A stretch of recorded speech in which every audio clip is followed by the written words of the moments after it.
Hi, everyone. My name is Amal Ben Ali, and I'm the Chief of Strategic Planning and Projects Management Department at the National Space Science Agency. I'm delighted to welcome everyone to this special virtual gathering to showcase a conversation between and about women in STEM, with particular emphasis on our high aspirations in the field of space science. I welcome our guests and all of you, audience from near and far, who join us this evening. We hope you will find this event both insightful and inspiring. To have a smooth virtual event, we appreciate if you switch off your mics and cams. We will be more than happy to receive your questions in the chat box. And we appreciate if you can take a few seconds to fill this poll before we start our event. Thank you. Okay, so just a brief. This event is hosted by the National Space Science Agency in partnership with Clever Play Education and Training. The National Space Science Agency is Bahrain's flagship agency for its space pursuit. It was established in 2014 with a vision to promote Bahrain to a position of international prominence in the field of space science for the purpose of achieving comprehensive and sustainable development. Part of our mandate is to reach out to children, the youth, and the population at large, mostly parents and the civil society, to launch a progressive campaign of space awareness to spark interest and excite the next generation, particularly women and girls, about STEM education in hopes of creating a pipeline for future space players. The NSSA launches events such as NASA Space Apps Challenge, Space Talks, and the like, all with the aim of demonstrating the integrated applications of STEM, which is basically science, technology, engineering, and math. So competencies to inspire space enthusiasts to build upon their dreams and aspire to make an impact for the future. Today, our focus is on celebrating women STEM achievers and have a conversation about closing the gender gap in STEM. We are excited to host 4 women who are making a mark in their respective STEM fields, and NSSA's management highly appreciate their acceptance to participate in this event. Today's panel includes Ms. Sarah Cruddas. She's from UK, a space journalist, TV host, and award-winning author with a background in astrophysics. We also have Ms. Noura Al-Said from UAE. She's a Mars scientist and PhD student at University of Colorado, Boulder. We also have Ms. Ahlam Al-Qasim from UAE. She's a PhD student in astrophysics at Mullard Space Science Laboratory. And Ms. Marwa Al-Alawi from Bahrain. She's a mechanical engineering student at MIT. They will lend female perspectives on raising our aspirations beyond the Earth and promoting widespread awareness among young women and girls on the prominent place that awaits them in STEM. So within the next couple of hours, we shall be sharing, learning together, and celebrating the STEM and space journey of our select panel of women achievers. We will hear 2 keynote speeches followed by a panel discussion. This event will be concluded with an open forum. Make sure to stay on to ask your own curious questions to our distinct panel.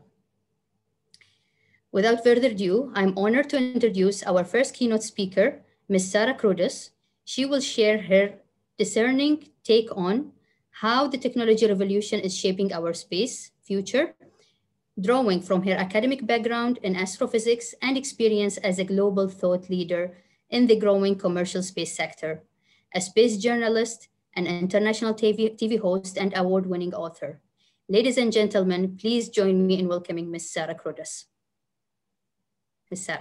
Thank you so much. Thank you so much for that kind introduction. And I just want to start by thanking the NSSA and also Clever Play and Latifa, who invited me kindly to be involved with this event. And it's just a true honor to be here and to be sharing this virtual meeting. I hope one day we get to actually meet in person, which is such esteemed and inspiring women in space exploration, because, you know, we are all alive in an exciting time for space, and I will get onto that during my talk. Whereas once 50, 60 years ago, this, you know, next month in 12 days time, it will be 60 years since Yuri Gagarin became the first human being to go into space. But back then, when we were first exploring space, space exploration was about 2 superpowers. it was about the USSR as it was known then, and America. And there were very limited opportunities for anyone else to explore space. It was as much driven by competition and more as it was by curiosity and exploration. But today, we're living in a hugely exciting time for space exploration, where space is no longer about these two superpowers, but it's about nations across the planet. And in fact, if you were to get a map of the Earth and colour in pretty much every nation which has access to its own space assets, you would colour in most of that map of the planet, because most of us today live in countries where there's opportunities to work in space. You no longer have to live in a certain country or be male, for example, to access space exploration. So it's a huge time for opportunity, and not just opportunity to push forward the boundaries of what else is out there in the universe, but to actually use space and use the advantage point that space gives us to improve life here on Earth. And I think that's why I'm so excited about the work that the NSSA and Bahrain is doing in space. And there are so many great opportunities to come in the future. And I'm just gonna, if you don't mind, switch my panel off, switch my background off, because I do have rather blue cheese with this, so just bear with me a second. Virtual background, no, there we go. It was distracting too slightly, and I'm going to share my screen with you guys as well for the presentation.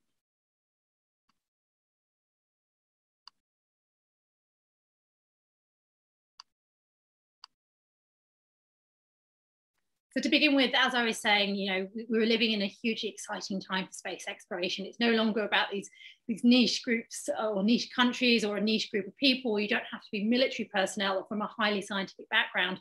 All kinds of people can be involved with space. And I wanted to start by talking about something that all of us have done. The one thing, and I'm going to start by actually asking all of you this, how many of you have ever looked up at the night sky and wondered?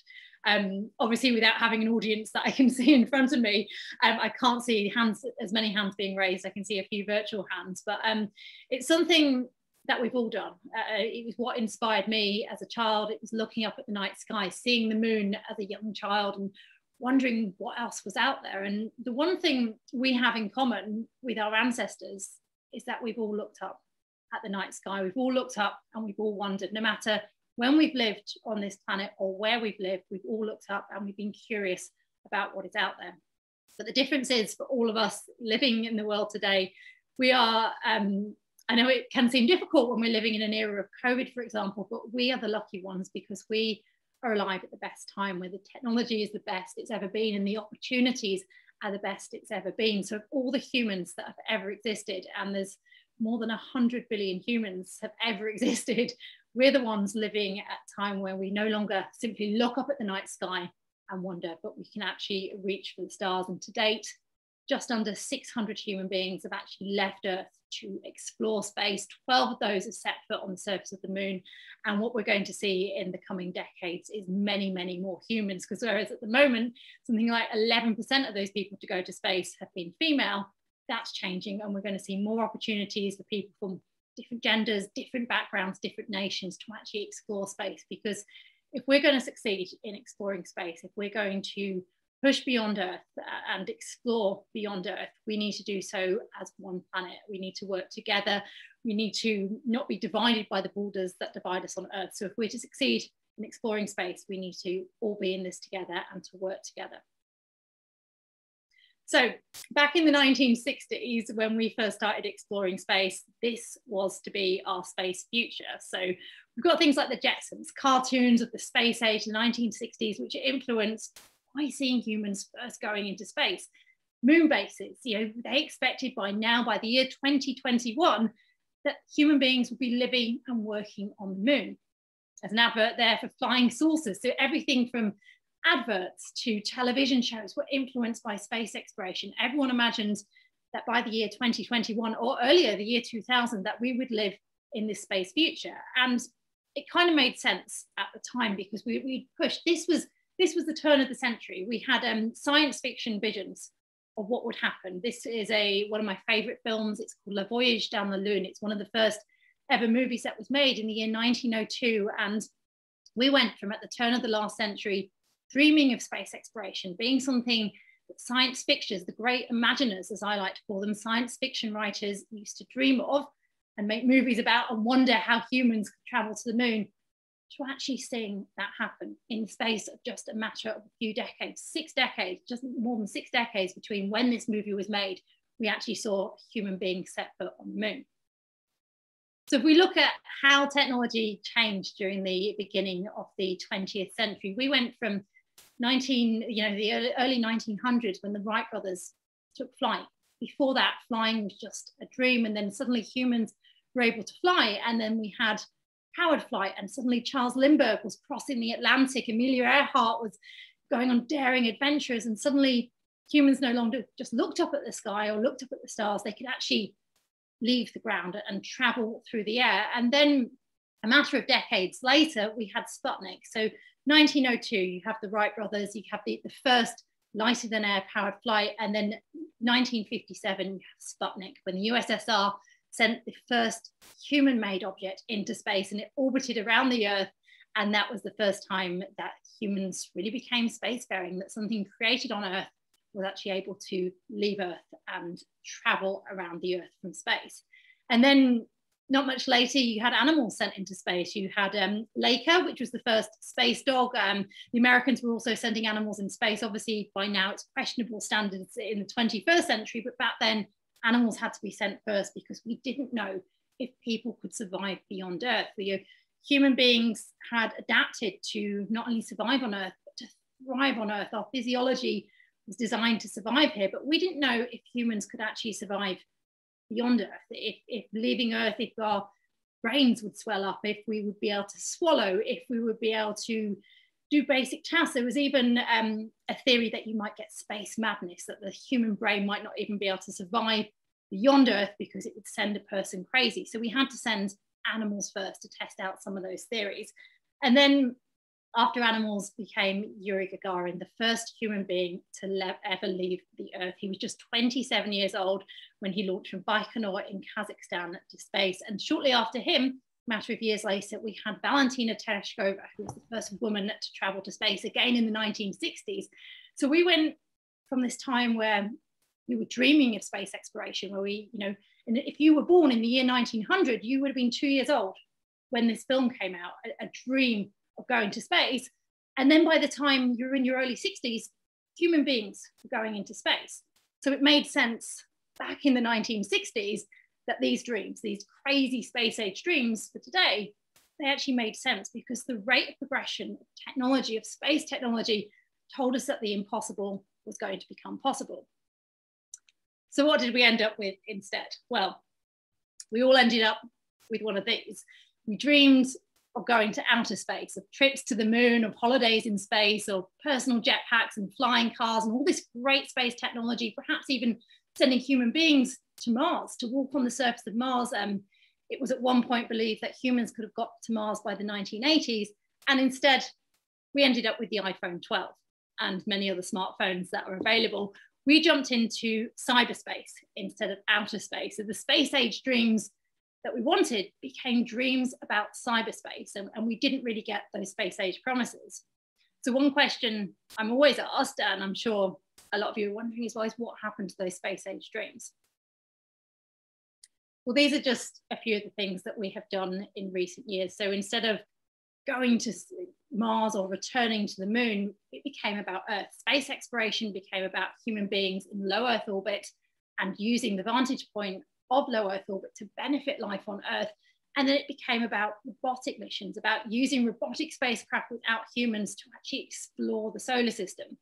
So for example, in America, we had the space shuttle, and more people who've ever traveled to space, more people who've have been to space on the space shuttle than any other machine. We had multiple missions to Mars, robotic missions to Mars, to the planet Mercury, to the planet Venus. We've actually explored all the classical planets within the solar system. So we've completed a reconnaissance within the solar system, not by sending humans, but by sending robots who are instead our eyes and ears in the universe. And most importantly of all, as I touched on in the beginning, space exploration is no longer about two superpowers. It's no longer about the USA and the USSR. It's competition to show whose way of life is best and to have this all-out virtual Cold War in space. Instead, space has become about nations working together. The International Space Station, which orbits above us, a distance of around 240 miles, a distance that most of us pre-COVID would probably travel on a regular basis. Human beings are now living and working in space. 16 countries which might not necessarily get on together on Earth, including Russia and the USA, are now working together in space aboard the International Space Station. And space exploration has become about life on Earth, about utilizing that vantage point that space gives us to improve life on Earth. So everything from cancer research, the way that cells develop in space is different to how they develop on Earth. So you can study cancer cells and potential cancer therapies in space, in the microgravity environment, in a way that we can't do on Earth. So improvements have been made to cancer studies, to Earth observations, to using the vantage point of space exploration to actually do everything from border control, to understand more about our planet's changing climate, how we can improve our climate, how we can look at the risks that we face and how we can manage the risk on Earth, to security, to monitoring poachers, for example, in Africa, or border control or terrorism. So much we've done in space has actually been about improving life on Earth. And it's no longer been about going to another place within our solar system, planting a flag, taking a few pictures and then returning to Earth. Instead, it's about how we can live in space, how we can learn to develop, how we can understand how the human body survives in space, not just for a few weeks, as when we first went into space, but for months, sometimes even over a year at a time, as we learn how human beings can live and survive beyond Earth. My screen seems to have frozen there. So did we just get the timing wrong? I grew up in the 1990s and I expected by now, the year 2020, we would be living beyond Earth. I genuinely believed that human beings would be going to Mars by now. We'd see the first Mars mission by the year 2020. That's what I was told growing up. And instead, we ended up with this, something none of us ever envisioned, which is the smartphones. We jumped into cyberspace instead of outer space.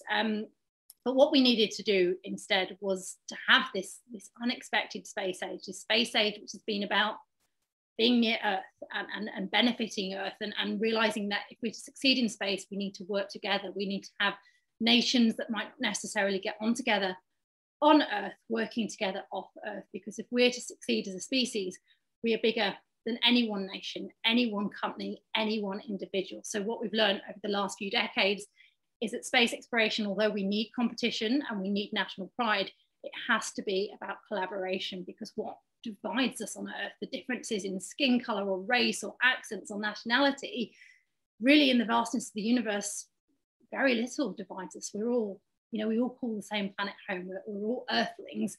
And it is that cliche that there are no borders in space. So instead of going far into space and pushing the limits of what humans can do, instead we've learned to use the vantage point of space, to work together and to use that to improve life on Earth. So now we live in a new space age. It's what I like to call, and what I speak about in several of my books, as the entrepreneurial space age. So whereas before, as I explained at the beginning, space was about these two superpowers, now it's about multiple nations which now recognize the benefits of space exploration, how exploring space can benefit life on Earth, how we can use this vantage point to improve life on Earth, to generate jobs, innovation, to inspire young people, and how they can go on to then, we look at the generation who were inspired by Apollo, and they built the modern world we live in today. Not all of them necessarily became rocket scientists or astronauts, but they became business leaders or scientists or doctors, and they've shaped the world today. So we're now recognizing that by pushing the frontier of space exploration, we can change lives on Earth, as well as actually shaping the future of space exploration. So often when I do these talks and I have an audience that I can give an in-person talk, I like to play a lot of videos. For example, we look at the picture there of the SpaceX first stage landing. So we have gone from government agencies, which often can't take as many risks, to private companies and entrepreneurs, people who can take risks that government agencies can't. So SpaceX is a great example, as is Blue Origin, which is run by Jeff Bezos, who is the man behind Amazon. And whereas private industry can't take risks, sometimes they're curtailed by budget or fear or restrictions.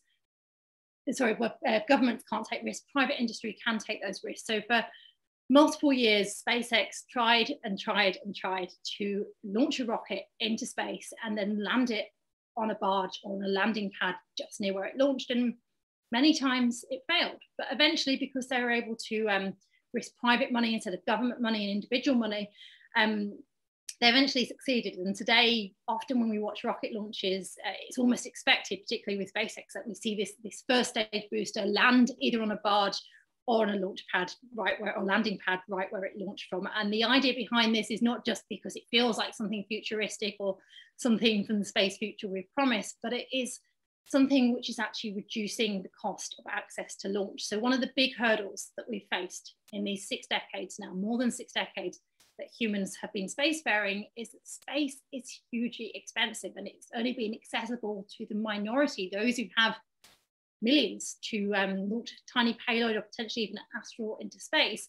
But if we can reduce the cost of going to space by 10x, so if we can get that cost down from 60 million a launch down to 6 million, how many more satellites, how many more payloads, how many more people, individuals can we send to space? And we know that, for example, when we send astronauts to space, they've come back changed, they've come back with an understanding and a deepening of the value of our planet, the fragility of our planet, and how we all need to work together.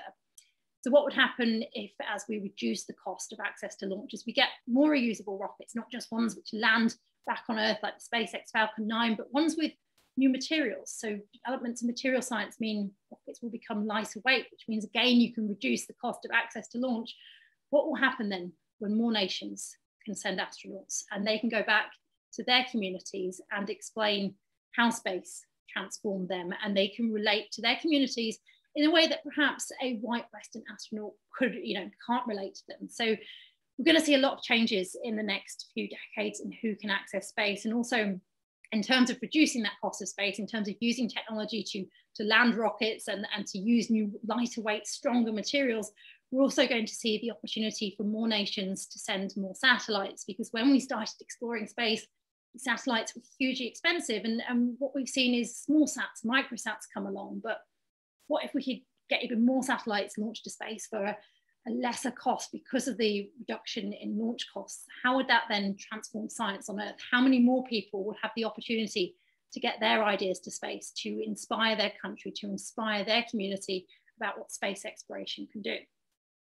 Secondly, and I've just picked out 4 examples in terms of our space future, we're seeing a shift in what we can do in space. So when we explored Earth, what we did was we didn't take everything we needed with us. We literally, if you take, for example, Columbus sailing to the Americas back in 500 years ago, they didn't take food and supplies or anything they needed, or material to build houses. They, when they arrived, the first settlers, for example, they lived off the land. But when we've been exploring space, for example, when the Apollo missions went to the moon, they took everything they needed with them. And the trips on the moon during the Apollo era of the late 1960s and the early 1950s only lasted a matter of days, and people needed to take everything they needed with them.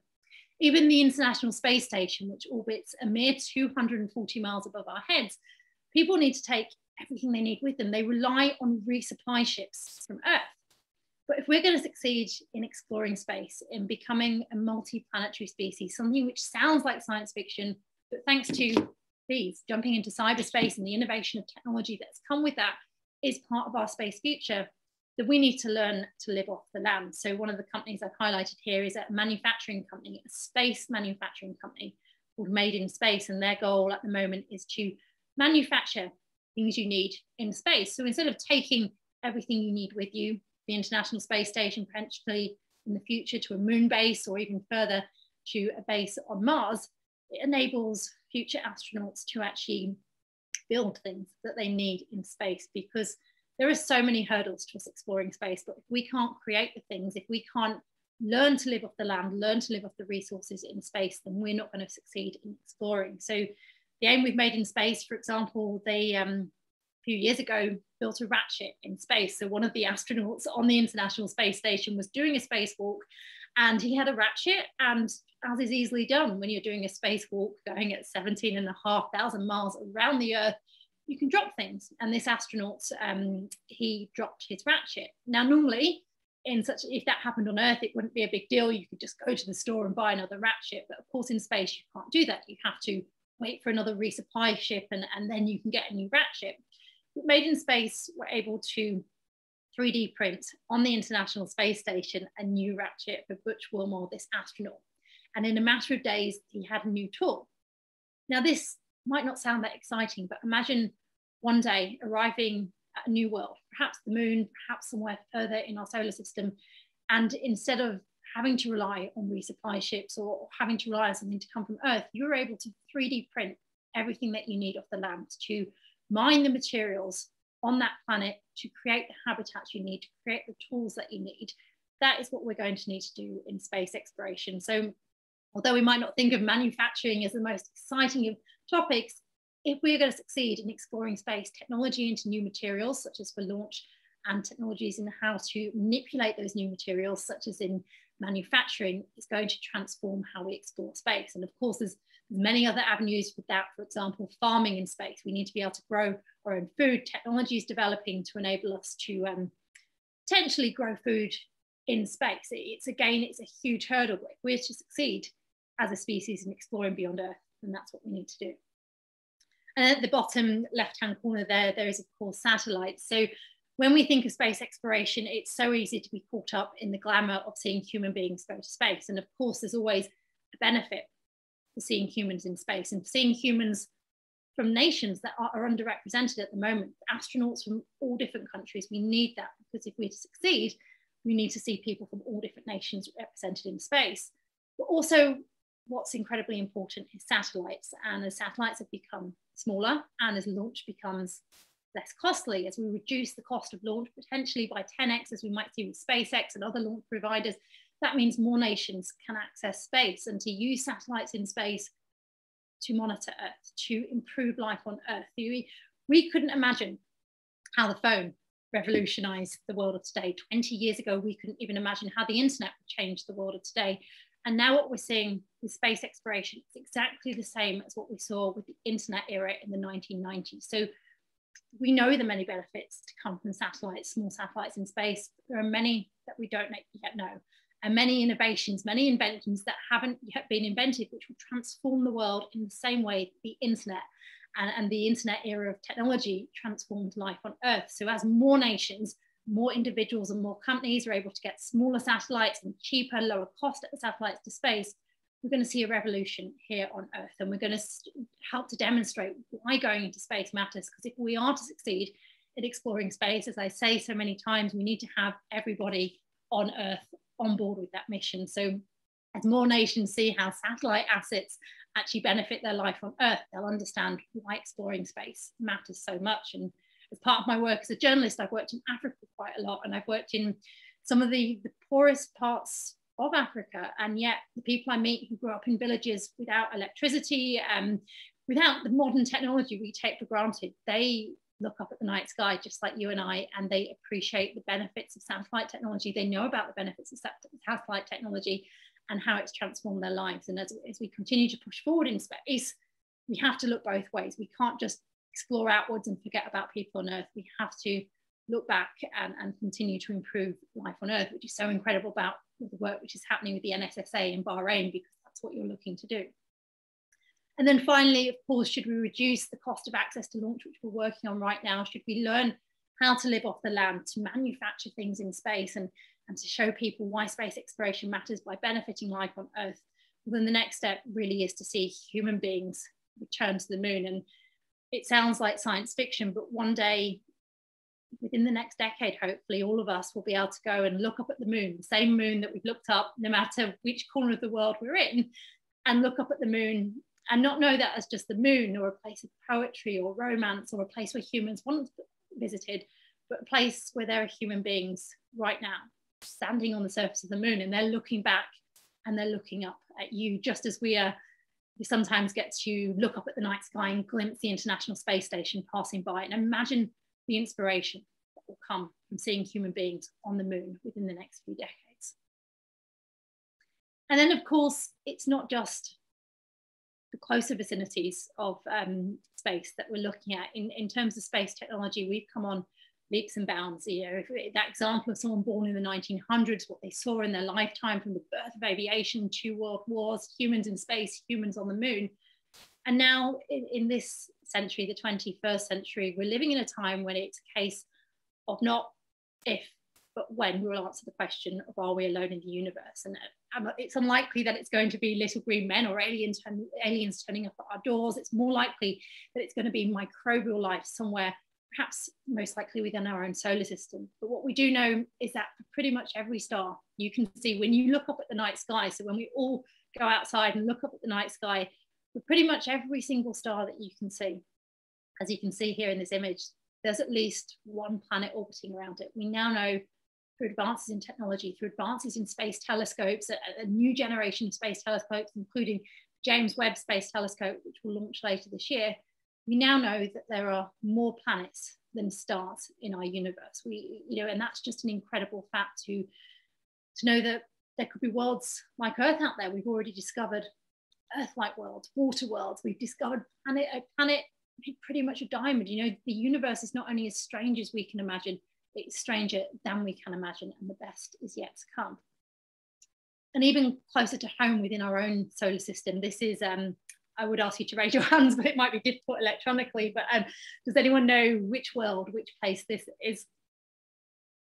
Well, this is the moon Europa. It's an icy moon of Jupiter. It's one of two icy moons in our solar system. The other icy moon is Enceladus, and both these icy worlds are incredibly interesting to scientists because beneath these frozen icy shells, and you can see by the almost like scratchings on the surface where they think that's tectonic activity, there's a probable liquid ocean underneath Europa. And Europa orbits around the planet Jupiter. It gets its energy from that orbit, and we know there's raw materials, we know there's an energy source, and we know there's likely liquid water. And the three key ingredients for life as we know it, because the only sample of life we have is here on Earth, so life as we know it is raw materials, it is liquid water, and it is an energy source. When we look at Europa, and it has raw materials, it has potentially a liquid ocean. Highly, 99% certain there's a liquid ocean there, and it of course has raw materials as well. So potentially within our own solar system,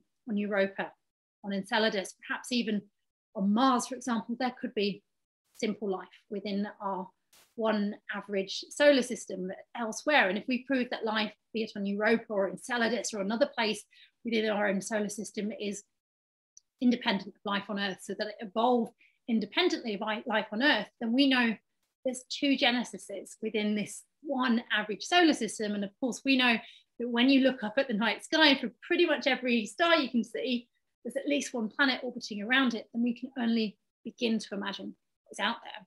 And over the next few decades, technology is enabling us, there's missions to Europa, both government missions planned and potentially even private missions as well, because what we're seeing in space exploration now is, because there are so many more players, because it's not just about these two nations, because it's about individuals in multiple countries, there's more efforts to space and to explore space. So in the next few decades, we will see missions to Europa, potentially to Enceladus as well. We've already got missions at Mars trying to answer that profound question of, was there once life on Mars? 3 missions last month in February, one from the UAE, one from China, and one from the United States arrived at planet Mars.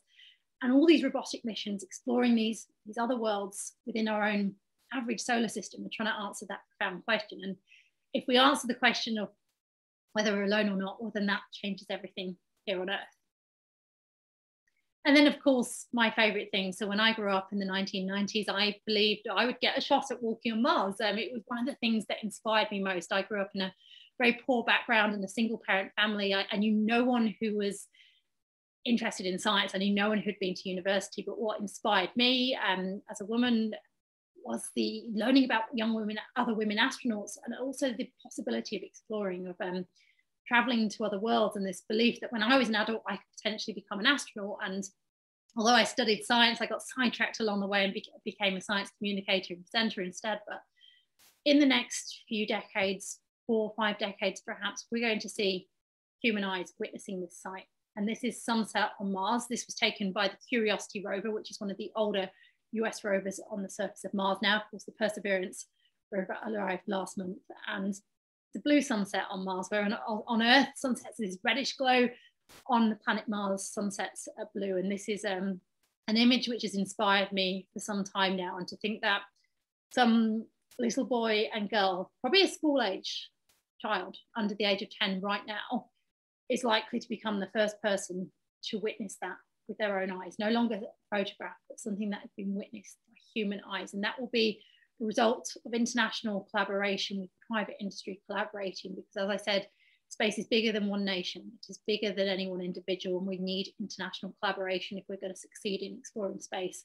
But I'm optimistic that within the next few decades, we'll see human beings walking on the surface of Mars, and our Mars walkers walk among us. There is a boy or girl out there who could be the first human being on Mars. And this is why I love events like this, because we have we have an obligation to inspire the next generation, to inspire people from all walks of life about why space exploration matters, because they could be that one person who travels to the planet Mars, who potentially takes in that clinching piece of evidence that shows that life, even simple microbial life, might once existed on Mars, and that life was independent of Earth. And there's a huge amount of inspiration, because if you look at how the Apollo missions inspired a generation, how Yuri Gagarin inspired a generation, how missions of today are inspiring a generation, imagine how a few generations down the line would be inspired when they see human beings able to communicate from Mars and to take in this view in the first time. Imagine what they will build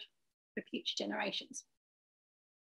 But of course, and I'm just wary of time as well, I do like to talk, but everything we do in space exploration is about Earth. And I think in a weird way, the pandemic of the last year has made Earth feel a little smaller. When I give talks, I travel the world, and I love to meet different people from different cultures and different backgrounds and understand how we're all the same, even though we might seem a little different sometimes. And in a way, the pandemic makes us feel smaller because we're all divided. But really what we do in space exploration, it has to be about Earth. And this image of the Earth is one of my most favorite ones. And if we're to succeed in exploring space, we need to not leave anyone out. It can't just be about a certain nation. It can't just be about a certain gender. It needs to be about everyone. And this is why events such as this one, and I'm so grateful to the NSSA and Clever Play for putting this on, are so important, because if we're to succeed in exploring space, we need to inspire women. We need to have everyone on board. If we leave a group of people behind, we're leaving behind their perspective, we're leaving behind their ideas and the opportunities and what they bring to the table, and we're not truly representing humanity. And if we don't represent humanity in space, we're not going to succeed. If we leave people behind, we're not going to succeed, because we're missing people out, and we're missing out a huge portion of the talent. And I think it's important to bear in mind in everything that we do in space, we need to continue thinking about everyone on Earth and how we can all work together. And I just wanted to finish by playing a short video for you all. It is the words of Carl Sagan. Carl Sagan, I'm sure many of you will know, but he's an American astronomer, cosmologist, and also a science communicator. And it really, I play this video to a lot of different audiences, but it really inspires in me, and I hope in you, the wonder that can come from space exploration and why we do what we do.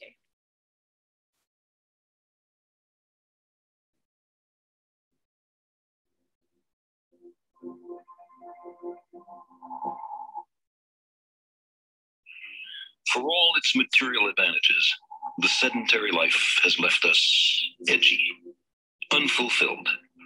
Even after 400 generations in villages and cities, we haven't forgotten. The open road still softly calls, like a nearly forgotten song of childhood.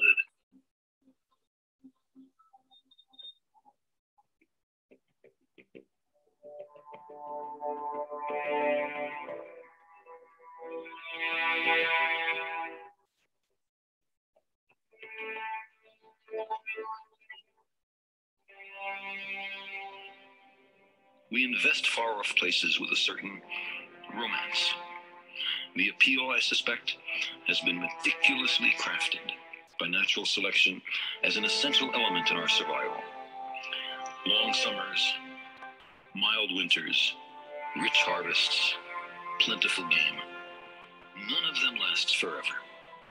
Your own life, or your band's, or even your species might be owed to a restless few drawn by a craving they can hardly articulate or understand, to undiscovered lands and new worlds.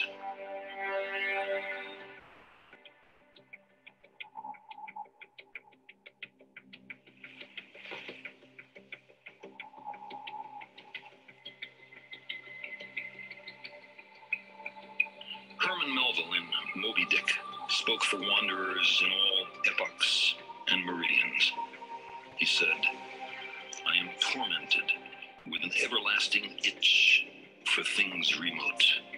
I love to sail forbidden seas.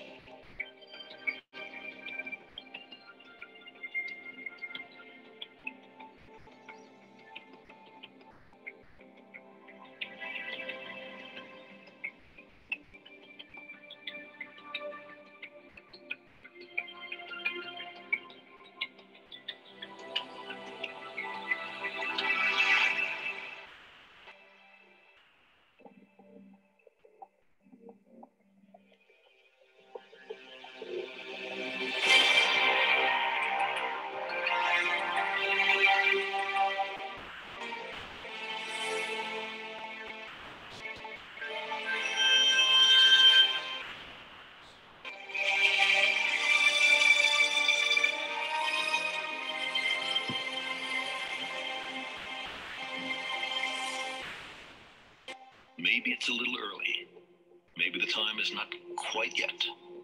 But those are the worlds promising untold opportunities beckon. Silently, they orbit the sun, waiting.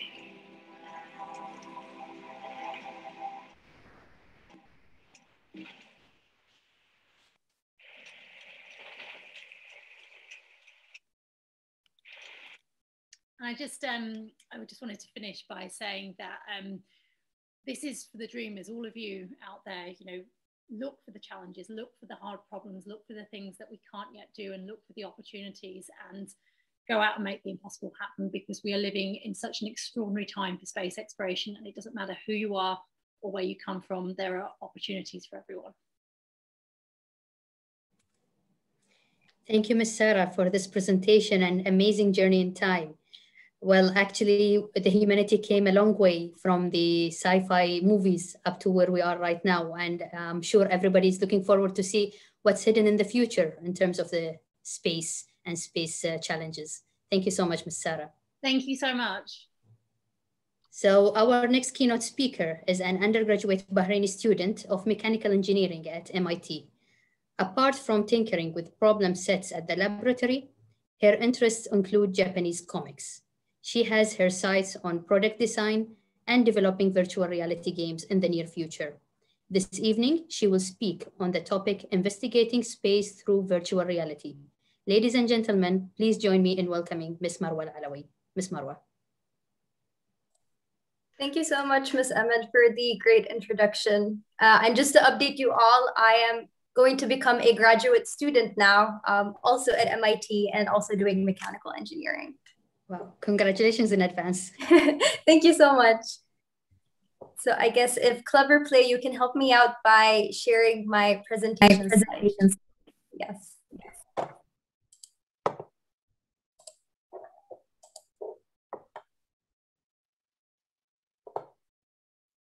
All right. When I was 4, my siblings and I used to spend a lot of time playing video games on our PlayStation 1. And of course, being the youngest sibling in the family at that time, it was only natural for me to assume the role of the spectator sibling. You know, the sibling who just sit and observe the other older siblings having the time of their lives playing video games.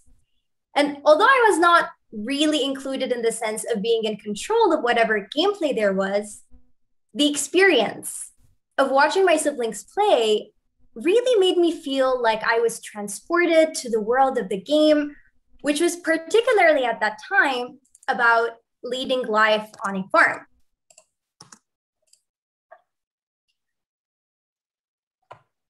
Just through watching, I was able to experience how different seasons called for planting different seeds and crops, and how taking care of animals worked.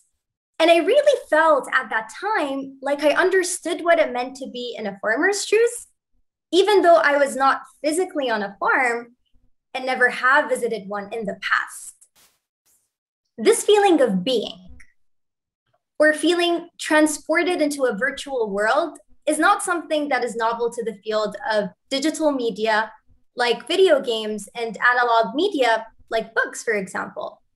You know, when we're reading books, our imagination places us in the worlds of our characters. And if you're more of a movie person, when you're watching movies, there's also a possibility of, I'm not sure why this advanced. Can we go back, please? Can we go back to the previous slide, please? Yes, thank you. It's not something novel to the field, as I said, digital and analog media. So there is a possibility when you're watching movies to lose sense of your surroundings. In other words, we no longer feel like we're just looking at images or pages, but we feel like we've actually visited a place. Now, this feeling of visiting while physically being present in another place is referred to as a user's presence.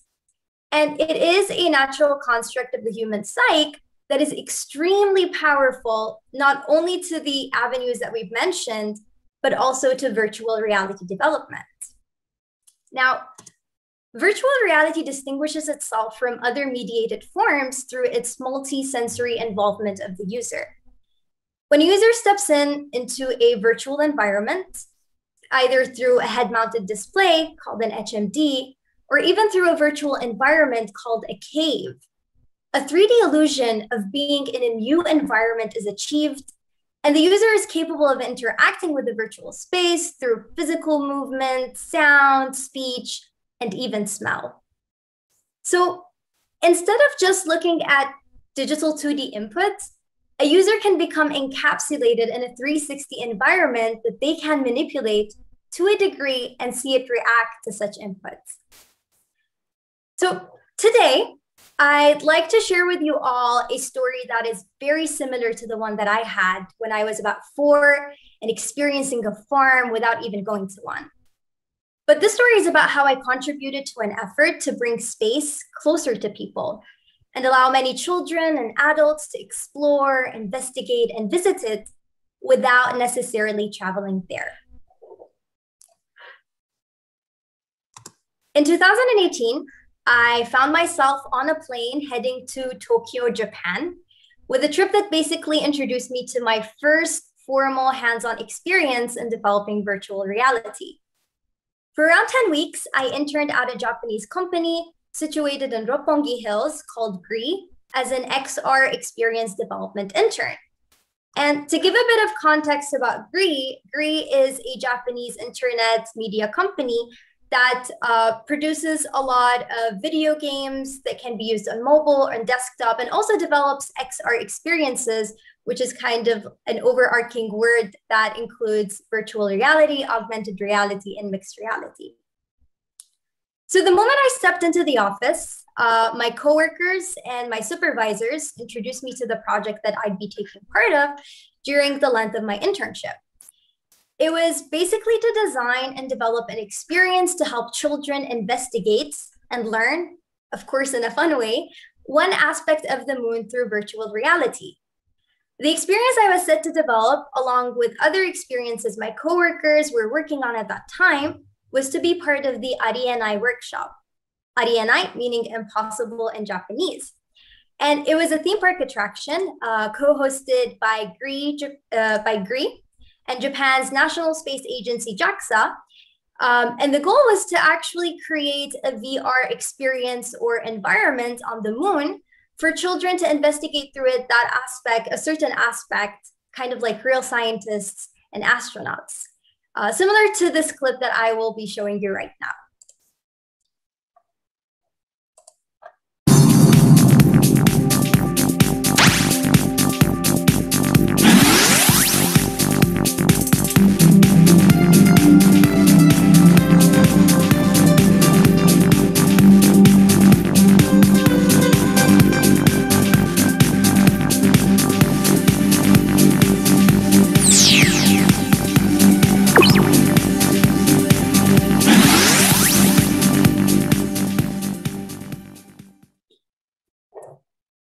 So because wanting children to ask questions and investigate through virtual reality was key, each virtual reality attraction in the theme park had to follow a 3-booth format. So the first booth would be to... Can we go to the next slide? Thank you. So the first booth would be to introduce the children to a question pertaining to the moon. For example, if I were to drive a vehicle on the moon's surface or terrain, which wheels would allow me to travel faster? Would it be the circular tires, the marutaya, the bell tires, bertotaya, or the jagged tire, the giza-giza taya? Of course, each child would start to think about the question and form a hypothesis on their own. Like, for example, I think that the circular tire would be the fastest because of so-and-so. In the second booth, they'll put on their virtual reality headsets and start to immerse themselves in a VR environment where they'll be able to conclude whether their hypothesis was correct or needs to be tweaked. In this specific example, the children were asked to choose a vehicle to race with on the surface of the moon, of course, the virtual surface of the moon.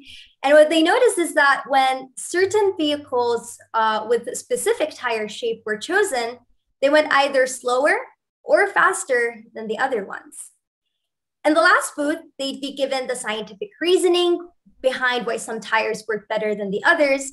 And that is basically attributed to the uneven surface of the moon's terrain. Similarly, I was asked to develop an experience following the same 3-step booth recipe. And honestly, I am not sure whether it was because I was comfortable using Japanese that it made giving and receiving feedback and instructions easier, but my supervisors thought it would be a good idea for me to develop an experience from idea to working prototype independently. So, like any good engineering student, I went back to my brainstorming table and I started coming up with one idea after another that could have potential as being both of educational and fun value to the children. And whether it comes to experience design, product design, machine design, all of these processes follow a very similar step-by-step process in terms of how they go about from their initial stages to their most viable product stage. The first step is to ideate and sketch. Ideate meaning coming up with the idea, and then creating a legible sketch that helps the team understand what the product would look like and what it would do.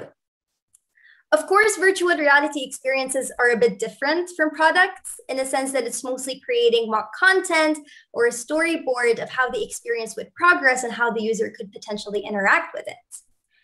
For virtual reality, since it's a 3D experience, as we've mentioned, there are actually 2 ways to go about doing this. Obviously, I opted for a quicker way, which was mainly sketching 2D images in progression of events that would occur in the environment. But I'd like to note that this approach comes with some setbacks because it only shows one view, as if we can have control over the user's field of vision at any time, which is not correct. Whereas virtual reality is more of a 360 experience with depth. So some virtual reality developers, especially when depth and layout of 3D models and whatnot is more pertinent, they opt to create a mock 3D sketch of the environment that other team members can examine and experience by means of a virtual reality headset. So after coming up with a couple of ideas, I pitched my proposals to my team and we settled on creating an environment where our users can experience the size of the moon. I know a lot of you might be wondering right now what experiencing size means in this context, but I promise it will make sense in a bit.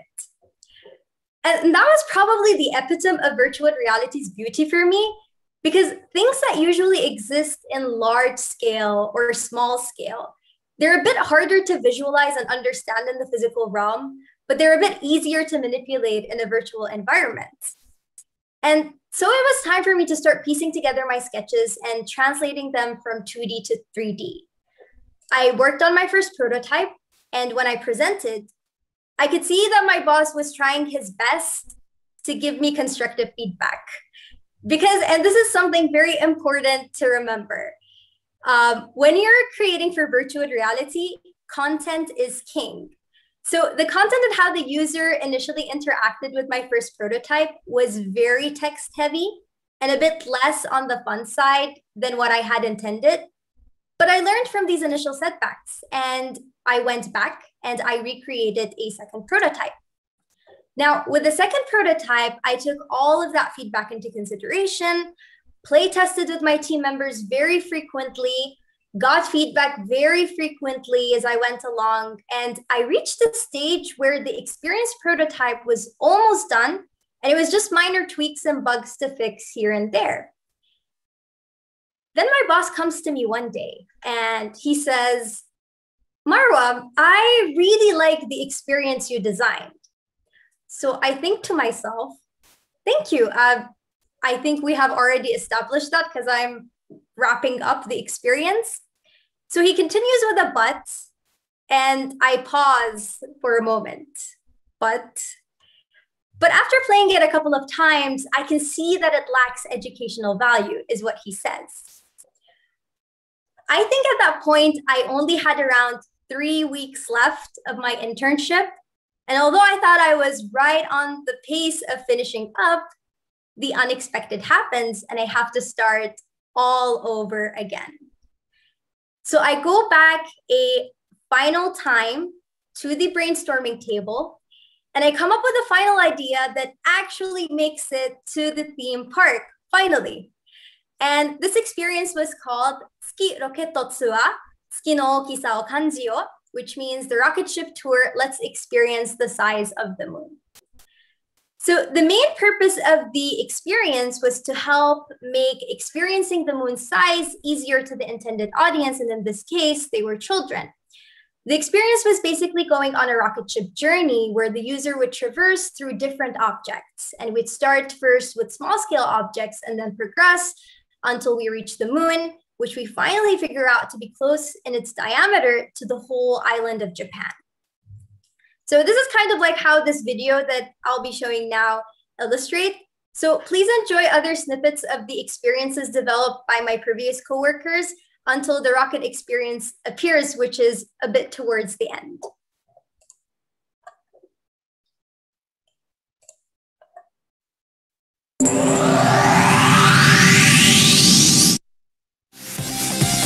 もしも月でレースしたら、好きなタイヤを選んで月面をみんなでレースしよう。月を車で走る感覚はどんな感じかな？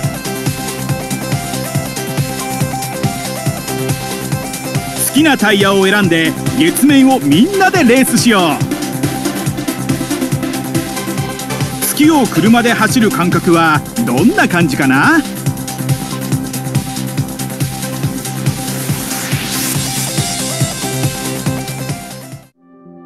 もしも月でスキージャンプしたら、地球と月面でスキージャンプしてその違いを体感してみよう。月面で一番飛ぶのは誰だ？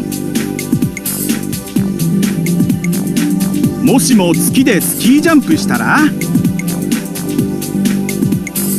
月面で一番飛ぶのは誰だ？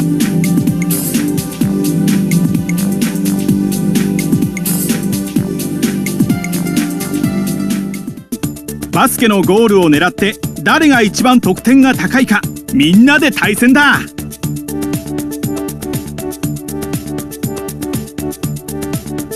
誰が一番得点が高いかみんなで対戦だ。地球と月の環境がぐるぐる変わってボールの動きも変わるから面白いぞ。地球と月の環境がぐるぐる変わってボールの動きも変わるから面白いぞ。誰が一番得点が高いかみんなで対戦だ。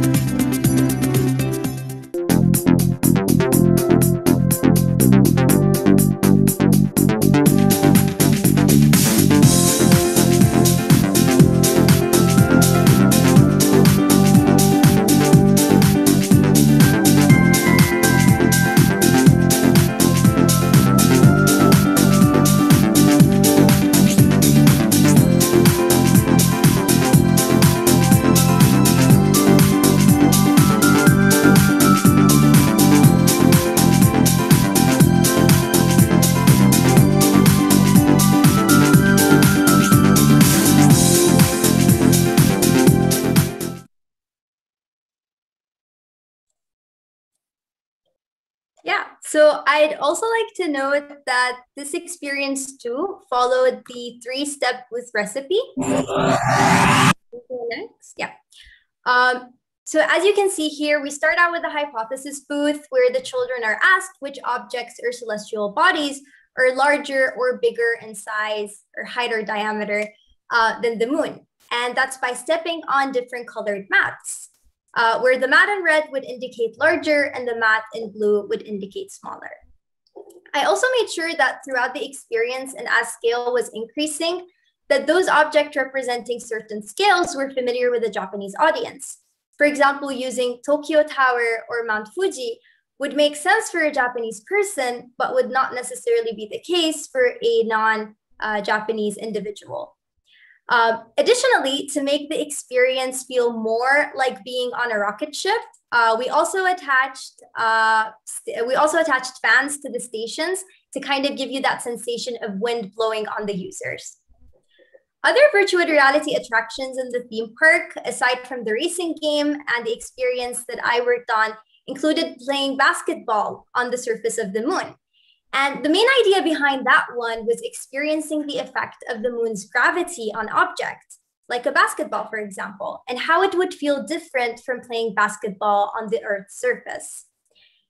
And I would just like to emphasize here that the process of going back and forth between ideation, sketching, and prototype is the beauty of what engineering is for me. You are going to make something, okay? And you are going to fail doing so. But you'll go back and you'll learn how to make it better and fix it. And although there is a lot of patience that is required on the process where your sanity might even be put to the test, but there is also a lot of satisfaction that comes when you figure it out. You make it work and you demonstrate it to all of these other people who probably have no idea of all of the hiccups that you've encountered throughout the process. And they're just there, you know, they're enjoying the final result and hopefully praising you for a job well done. So where does space come into play in all of this? And how does it relate to virtual reality at all? This goes back to the point that we've mentioned on user presence and the multi-sensory input that virtual reality provides for users. Presence is being there, being teleported from the physical space to the virtual realm according to your own subjective judgment. But why does presence occur in the first place? It has to do with a lot of factors. And there are even ways to measure how effective a virtual reality experience or environment is in terms of its presence score. Of course, most ways to measure presence are done through subjective means like questionnaires, such as Uso and Slater's, Whitmer's and Singer's, to throw out some names there. But there are also some objective methods being investigated, like physiological cues, including heart rate. And this was something that I was investigating during my undergraduate research in mechanical engineering at MIT, where my research supervisor and I were looking more into grip force and how grip force can potentially be an objective means of measuring presence in a virtual environment. But in terms of ways that we can increase presence in a virtual environment, according to research, there are definitely lots of ways, for example, including a virtual body or an avatar, auditory cues, strong visual representation, and even the degrees of manipulation in a virtual environment can help. Of course, with presence, what gives us a higher score changes from one person to another due, to personal tendencies. And this is more related to the point that we've mentioned about presence being measured subjectively.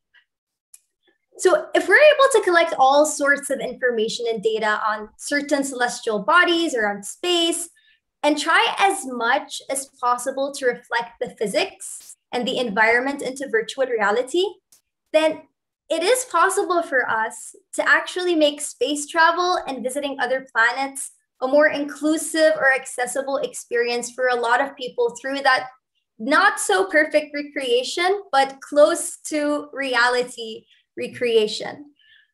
We're still not at the stage where people can easily, book the next trip to the moon or Mars.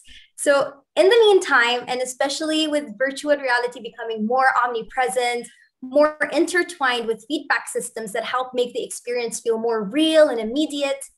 I think virtual reality can help get us and help get everyone a glimpse of how space could be and how it could actually feel like.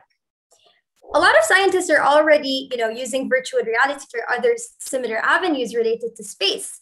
For example, the VRL, Virtual Reality Lab at NASA, and also Japan's JAXA, they use virtual reality and, of course, haptic feedback systems for kinesthetic sensation of mass and inertia for their immersive training facilities when training astronauts. But virtual reality is also more than just simulations and trainings. It can also help us manipulate and understand data better, especially when that data exists in 3D, and we already have established that virtual reality is a 3D experience.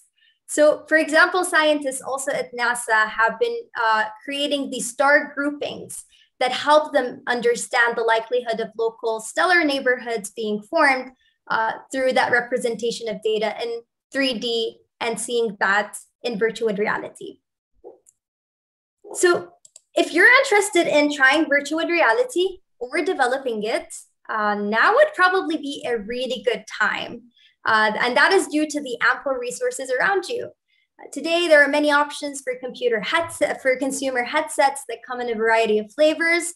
And these are either portable or tethered, and they can help you interact with information, friends, and even the rest of the world. You put on a headset, you move your hands, you move your head, and the 3D stereoscopic scene will react to such movement. And although the market already has so many options for hardware devices, from the Oculus to the HTC Vive to the Sony and the Samsung, hardware is always changing. But what matters the most for virtual reality is content and how it can be developed in a way where virtuality can come closer to reality in terms of the realness of that experience. There are also a lot of resources online on how to develop VR content through certain game engines. For example, Unity does that. They have wonderful tutorials and resources online that can give you a head start on how to code in C# for purposes of virtual reality, but also generally for game development if that's something you're interested in as well.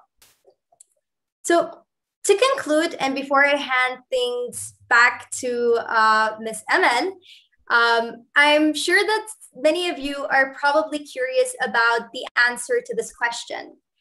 If I were on the moon, which tire would be the fastest for me to travel with? And the answer is actually the Giza Giza tire and the Verto tire, which are the jagged wheels and the belt wheels. Surely experiencing driving on the moon through virtual reality might have been pretty cool and would have helped you conclude which tire or tires were the fastest. But who knows? Maybe you'll be able to just go to the moon and experience that firsthand, inshallah. Yep. Thank you, everyone. And back to you, Ms. Emel. Arigatou gozaimasu, Marwa-san. Thank you so much. Do itashimashite. Actually, when maybe earlier we had an excuse why we are not going to space, but now you made it sound so easy. Space is here on Earth, just using the virtual reality. So thank you again for this amazing presentation. And now we're moving on to a panel discussion with all of our 4 speakers. So we will be joined by Ms. Noura Saeed, Mars scientist and PhD student at University of Colorado Boulder, and Ms. Ihlam Al-Qasim, PhD student in astrophysics at Mullard Space Science Laboratory. So audience, be sure to note down your questions for the Q&A session that will immediately follow the panel discussion. Let me start off by asking each one of our panelists to briefly describe what you were like as a child. What were your interests? So the floor is all yours.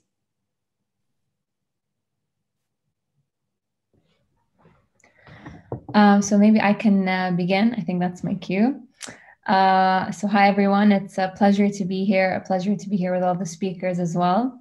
I think growing up, one of my main pleasures was really to explore my father's library. It was right after he had finished his PhD. He did his PhD in civil engineering. And he had piles and piles of encyclopedias and books on science and planets and all sorts of things. And he also had volumes of his own thesis. So over time, as I grew up, I'd naturally explore more difficult books and more advanced books until eventually now, being a PhD student myself, I'm now exploring his own dissertation and his own publications. And so it's something that I've just continued to do over time, and I think has really affected how curious I was about science growing up. Amazing. Oh yeah, go ahead, Sarah. Yeah. So I had never actually been asked that question. I think it's a great question to ask. As a child, I was a curious child. People often ask me why I love space, and my answer is always, why would you not love space? It's as much as about religion and a search for meaning and wonder as it is about science. And for me, space is something that I was born with, and this love of space. And as a child, I loved science. I loved learning and exploring. And I think, my message to other curious young people out there is to, keep learning, to keep being curious, to keep questioning and looking at how the world works and understanding, learning the mathematics, and maths is the language of the universe. Learn that language of the universe, study hard, try and be the best in your class or the best you can be, and just follow your passion. I was always passionate about space, genuinely. It was my hobby, my schoolwork, everything for me. So just follow your passions no matter what it is, because you will succeed if you follow your passions. Yeah, so hello everyone. Thank you again for having me here. And for me, I was really just a curious child, like all the others have already said. I would ask a lot of questions up until the point of being annoying. So that typical, child that keeps asking why, and how. That's how I was. And I really enjoyed anything that piqued my curiosity. It wasn't necessarily always about space. I remember having a little microscope like toy that my older brother got for me, and I would stick all kinds of things into it just so I can see them under that microscope and study them more and find out what's going on. So it's the curiosity that was just always there, and I found something to channel it towards in my research right now, working on Mars. But that's curiosity that most children have, was something that thankfully was nurtured in me from my parents and my family. Yeah, and I just like to echo what all of my other panel members were saying about curiosity, and also especially not being afraid, to try out new things. I know growing up, I tried so many different things. I tried art, I tried learning languages, and I also tried science and engineering and whatnot. So, the more that you try, the more that you get, your horizon broadens, and it gives you more opportunity to discover what your passions are. So you don't have to be told what your passion is. Just go out there and explore, and you'll definitely find one. Amazing. Thank you so much. So the next question is open for anyone to jump in and answer it. It is common knowledge that STEM fields, science, technology, engineering, and math, are traditionally male dominant. Many jobs in STEM are thought to be inclined to men, their skills and interests. So I am curious to know what event led you to the course you took or are currently taking in college. What was the inspiration? So maybe I can jump in here, because I think we come from a very unique background in which actually the STEM fields in the Arab region is not actually dominated by men, which is wonderful. So I often have this with diversity groups. We talk about this all the time, but the number of female graduates in engineering or science is always majority led by females, which is something really inspiring to see, especially within research developments over the years, seeing how big of a role they play. Maybe perhaps their accomplishments aren't as highlighted and they're underrepresented. So I think that's still something we really need to work on. So I would say that I always felt, I never felt like it was a male-dominated field growing up here in the UAE, which is something I'm honestly very grateful for, because I know that's not the case for many girls and many women around the world.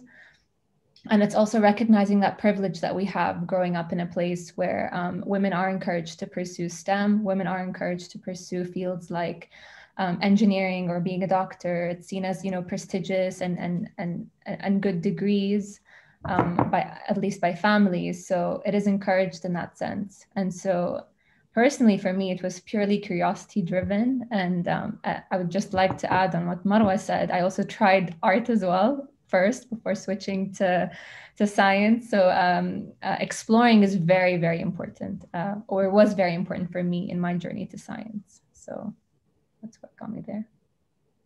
Do you think perhaps in the UAE you should encourage more men into STEM? No.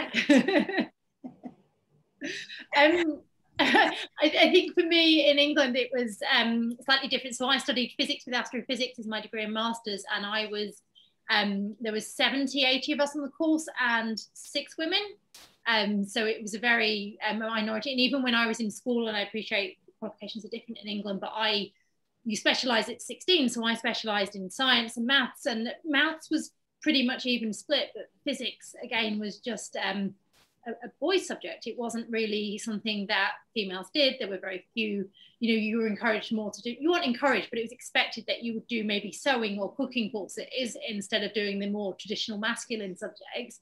But I feel like it is changing. It's great to hear that in the UAE you have that balance. And I think we need to look at examples of where countries have got it right, what they're doing right, and use that in other places around the world, because we're just missing all that talent if we leave people behind. And it can be intimidating to be the only woman going to go and study a certain type of course. It's difficult. You don't feel like you fit in as much. So we need events like this, because we need to show representation, and we also need to look up to great examples where we are succeeding. Yeah, I agree with Ahlam's point that definitely like engineering and STEM here in the Arab world is not considered, so females in the STEM area are not considered, you know, a minority. But at the same time, I'd like to add that there are some certain engineering disciplines where that might be the case. For example, mechanical engineering, and I can speak from experience in Bahrain at least, there aren't a lot of females that go into mechanical engineering. And I think it's probably because of how the field is represented. Usually the field is represented by these like very intimidating big machines or cars. And, you know, that's kind of like the mental image that people have or associate with mechanical engineering, whereas it's a very, very broad field, probably the broadest out of all of the engineering disciplines. And it touches upon product design, you know, ocean engineering, robotics, even virtual reality, you know, and haptic feedback systems, which is something that I am interested in. So I feel like in order, you know, to kind of like close that gap in certain engineering disciplines or even certain science disciplines where one gender might be prevailing compared to the other, is to kind of like showcase more examples and to showcase that broadness and showcase what kind of projects actually reflect that field and what the reality is like.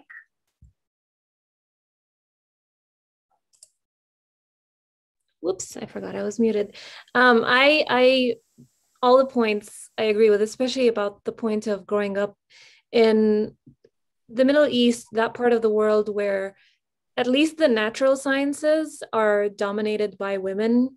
So I never really thought it was weird or strange or felt out of place to be a woman doing science until I came to the US. And I've been here for the past 4 years or so. And that's when I really noticed the difference. And it became clear to me that, oh yeah, this is why this is, you know, a male dominated field and so on. And it's nice to be able to use that, you know, to have that background coming from the UAE and use whatever knowledge I had to help my friends here and my department here in building that diversity in their department and in their fields and in doing public outreach and all that.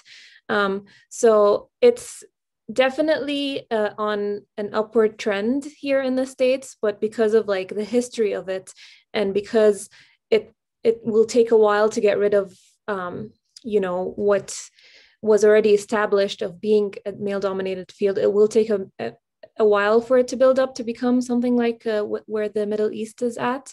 But there's definitely a lot of work, like Marwa said, that needs to be done in the engineering side of things, because that is still more male-dominated back home and in the US. Thank you, ladies. That was great.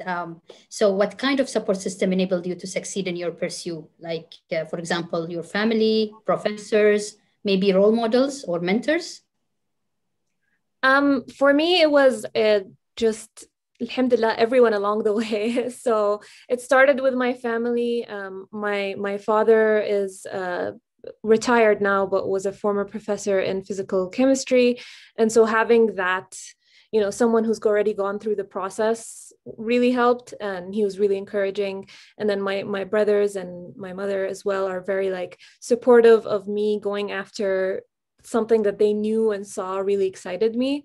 But the thing that really helped me realize that this was something I'm good at and I'm capable of pursuing as a career was along the way meeting really good mentors. So from high school and undergrad, and even now in grad school, having mentors that believed in me and showed me that I am capable of doing science on this, you know, playing field with all these international scientists and all that. So definitely having people who can direct you and direct whatever interest you have helped tremendously.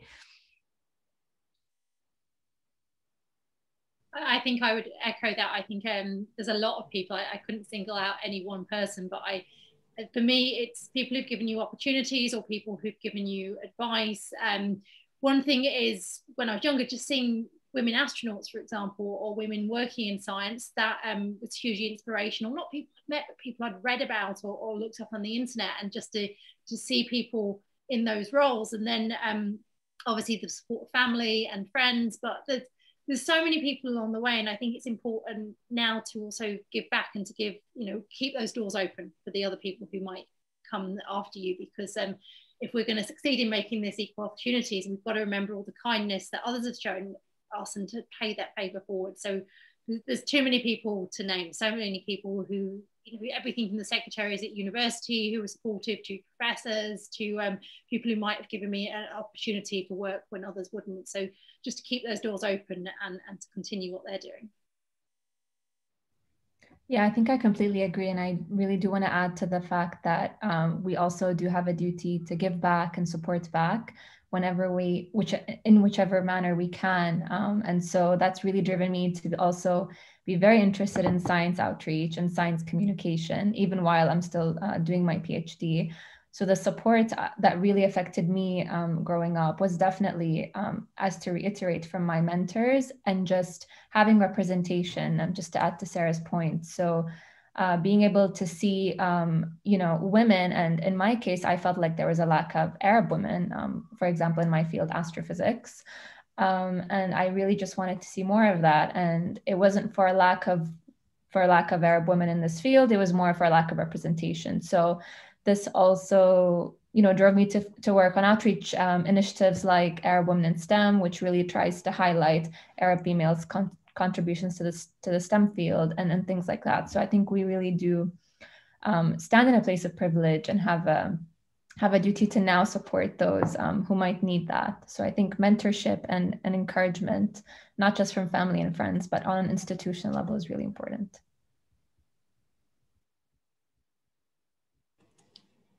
Okay, so walk us through your current STEM endeavor, either as a student or as a practicing professional. Tell us about the more significant challenges you currently face and what skills are proving to be useful in helping you navigate through those challenges.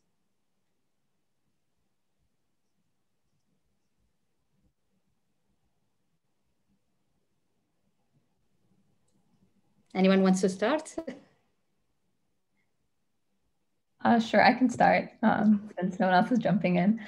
I think, well, I'll start with the skill. I think a skill that has helped me is coding. I would encourage anyone or everyone or anyone to start learning coding or programming, and think of it as a language, because that's really what it is. You know, the same way you would learn Spanish, you could learn Python, right?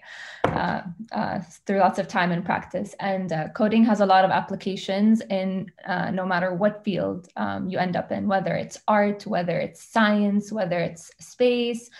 It's become almost an essential skill in this day and age, and is very, very beneficial.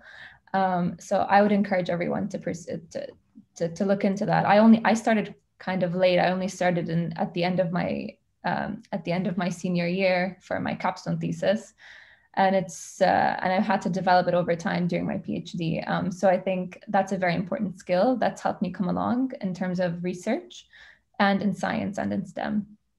And just moving along in terms of how I came here, I initially started out as an art major in my undergrad, and then switched fields completely and switched to physics after my second year, which was really nice to even be given this opportunity because I was in a liberal arts university, which allowed you to change your major up to 2 years. And so I was able to have this chance of really exploring my passion for science and seeing whether I would enjoy it. And I really did. And I'm really glad I did that, because I wouldn't be here if I wasn't given the opportunity to do that.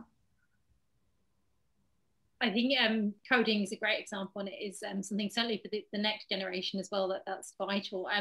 I think for me, the one key skill is networking and communication, and just not being afraid to go knock on those doors and to ask people questions, and to find mentors and ask them for advice, and to, in that, as part of that as well, not be afraid of the failures and setbacks, or that someone might not come back to you, or that, you know, your voice might not get heard, and just to keep networking and to keep communicating with people, and to have confidence in your own beliefs and your own goals, and to think about your goals and what you want to do, and just to take every opportunity as well. Like, if someone, even if you don't believe you're good enough, still take that opportunity, because you probably are, to ignore that self-doubt, to keep networking, keep communicating, embrace the failures, and to keep going. Those would be my number one skills. I feel like that's a lot of skills together, but it's that character and that spirit which really helps people. Yeah, I'd like to reiterate Sarah's point about confidence. I definitely feel like, you know, especially if you're put in an environment, or if you go to a university where you're surrounded by a lot of smart people, and even like in the world, there are so many smart people around us, you know, that confidence might waver at some point, but, you know yourself best. And I think if you start anything with a mentality that, you know, I can do almost anything, which is something that I've learned throughout the time that I spent at MIT, surely, you know, you'll be able to achieve whatever it is that you want. So also in terms of like skills, I would encourage whoever is interested in like the more hardware hands-on opportunities, is that you probably have a local fabrication lab, which is a fab lab in your country. So probably reach out to them, see what kind of opportunities they have. Surely, you know, before you even start at the university level, if you gain some key skills in terms of, you know, rapid prototyping, like using 3D printers and using laser cutters and whatnot, that would kind of like get you into that mindset that I am shifting from becoming a person who just consumes things to a person who now creates things and manufacture things on my own. So I do not need to rely on other people for that. Yeah, I mean, you all highlighted most of the very important skills that I picked up along the way. One thing, especially the networking, because like that really does open up doors that otherwise you would never have been able to even see or reach. So I would highlight that one the most. the reason why all these mentors along the way noticed my enthusiasm for science is because I was very loud about it. I would go up to them and ask them questions after, you know, people from all these space researchers would come give talks. I would always be the one waiting at the end to talk to them. So that made, you know, the right people, I guess, see my enthusiasm and then decide to invest in me, or opened up opportunities for me to do collaborative research with others. So that was really helpful. And then one other point I would like to add, and it doesn't seem like it's necessarily a skill, but I believe it is, which is persistence. I think persistence through failures, through shut doors, is a really good skill to have. And if you're going into something that you're, like others have mentioned, really passionate about, you have to come in knowing that there might be some instances where it won't work out, and don't be afraid of taking, you know, a roundabout path to get to that goal, because sometimes that direct path isn't available. For me, when I was applying to undergrad, I really wanted to go directly into astrophysics or physics, but that major didn't exist in my university because it was such a small university. So I decided, all right, math is the language of the universe. I'm going to sign up for that. And I went through that route and built up from my math degree to my current PhD in planetary science and astrophysics.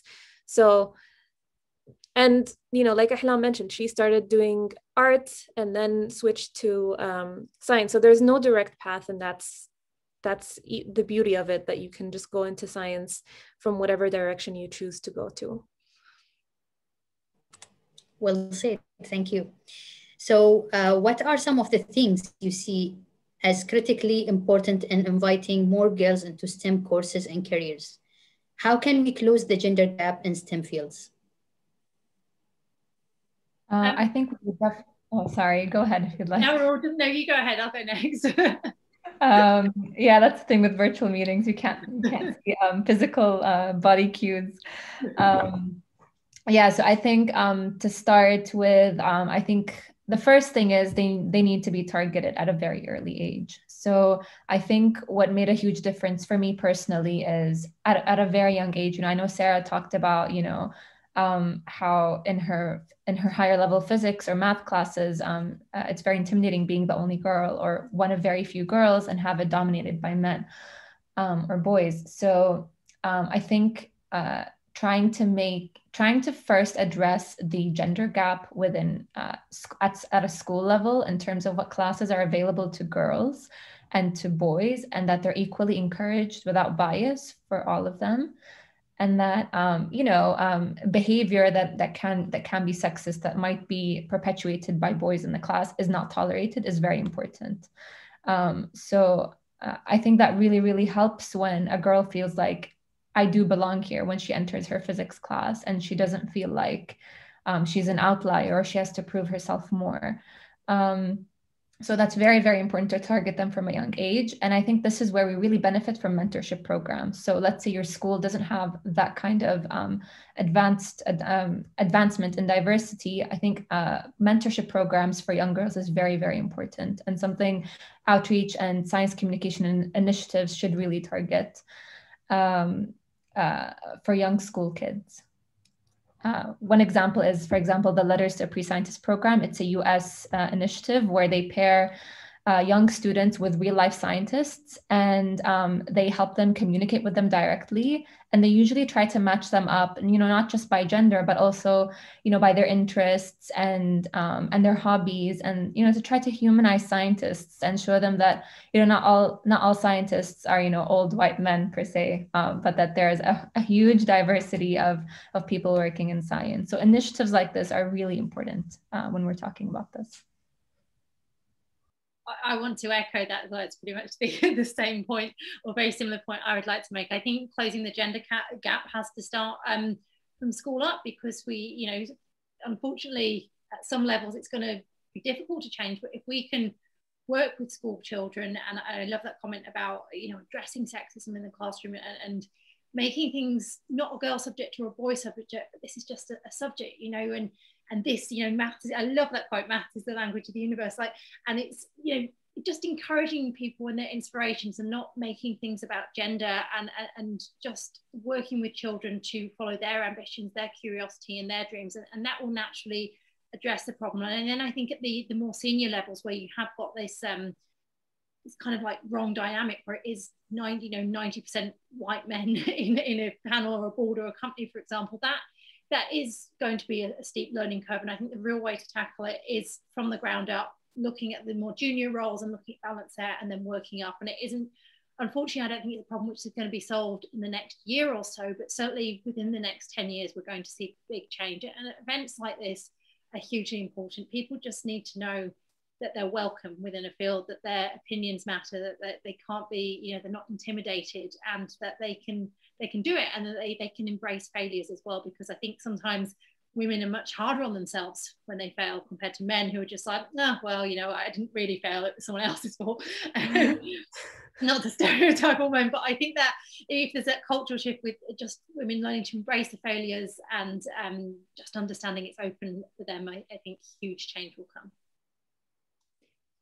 Yeah, since you both addressed sort of tackling it at the younger age level, I will point out that there is also definitely a very significant, stronger gender gap that shows up past the undergraduate level, at least in the Middle East, and I'm sure it's the same in the other countries as well. But there's some shift that happens. Like if you look at the numbers of how many women are to men, the ratio of women to men graduating in STEM fields on the undergraduate level, and then compare it to the master's and PhD level, there's a significant drop in the level of number of women who are completing masters and PhDs, and then going on into becoming like researchers and scientists in the field. And this can be due to a number of reasons, but one of the biggest reasons is because as it stands, academia and science is not very supportive of the lifestyle of what is traditionally seen as a woman's lifestyle. Or like, for example, there's societal pressures for women in the Middle East, at least, to follow a certain path once they've graduated with their degrees in undergrad. And there's a lot of societal pressure to not continue on to that next level of master's or PhD or go into the field. So there's definitely something going on there that needs to be addressed, and that can be done by making the workplace and academia a place that is supportive of, you know, for example, mothers and child rearing, and having a societal shift in what child rearing roles are between the mother and the father. You know, like right now, this past year has really highlighted how differently working from home has affected mothers versus fathers, or like women versus men, because men have shown a slight increase or a same amount of publication and scientific production, but women haven't. And a lot of people are attributing this to the fact that the way that societal roles stand, women are taking a larger hit from working from home. So there definitely needs a lot of work that needs to be done on that end as well, to keep women in science by providing a supportive environment for them that's not driving them away and expecting unrealistic workloads from them at times, such as COVID, or even just at that time in their life, and having a more balanced role in the family. But that's, you know, that's outside of what we can do. That's more of a societal thing. Yeah, and I agree with Noura's point about how when we're looking at the graduate level, the numbers kind of differ a lot compared to the undergraduate level. And I think this is to Ahlam's point about like bias in the classroom, but this bias also exists in labs. Usually, if the lab is very male dominated, you would even see the advisor or the supervisor might, you know, treat a female a bit differently or have different expectations for the female as compared, you know, to the other male researchers in the lab. So I think surely, like, you know, having the role models and having all of these outreach programs are all great in giving women the confidence as well. but I also feel like there should be like more awareness in terms of, you know, all of these other men, right? What their mentality should be in terms of all of these women who are entering the STEM field and what their capabilities are, in order to kind of, you know, minimize that gender gap as well. Yeah, I just want to add one thing that you sort of touched on, but I think it's really important that we now shift our focus as a society from encouraging women, because we don't need encouragement anymore. I think we already kind of have built that up a lot in the years. What we now need to do is educate men on how to make science an environment that is not dismissive of women. And I think more of our focus needs to go into that in these coming years, because you can encourage women all you want, but then when they get to that environment that is not supportive of them, it's really hard for them to stick around for too long. Yeah, I think I just want to add to that. I think that's a great point. And we're always talking about, the emphasis is always on the woman, how we, you know, women chatting about how we encourage more women. And I think men need to step up to the plate also in terms of looking at how they can address and how they can call out things which are, you know, such as sexism or such as discrimination in the workplace, because, you know, we're only going to succeed if everyone's on board. And I think it is going to take that cultural shift from men, and particularly men at the top, to actually enable the environment to become more welcoming for women. So in closing, I ask each of you to share your message to the youth, in particular women and girls who may not be quite sure yet what to do or have some reservations about pursuing a STEM field. I think I could start. I would say, don't be afraid of exploring. And if no one can tell you what the limitations of your skills or potential are, only you can tell yourself that. And that's very hard to actually, it sounds cliche, but it's actually very difficult to internalize, because it's very difficult for us when we're very young and impressionable not to take the word of people who are older and, you know, who are authority figures, for example, your teachers or the deans or the professors or your parents or whoever it is you look up to. And a lot of times they're not always right. And so just to remember to trust your gut feeling, go after what you love, and that, you know, the opinions of authority figures do not necessarily reflect what your capabilities are, what your skill sets are, what your potential is. So I would really say to not be afraid of exploring, and to really shift the importance of your own self-image to yourself, rather than have it to be dependent on other people.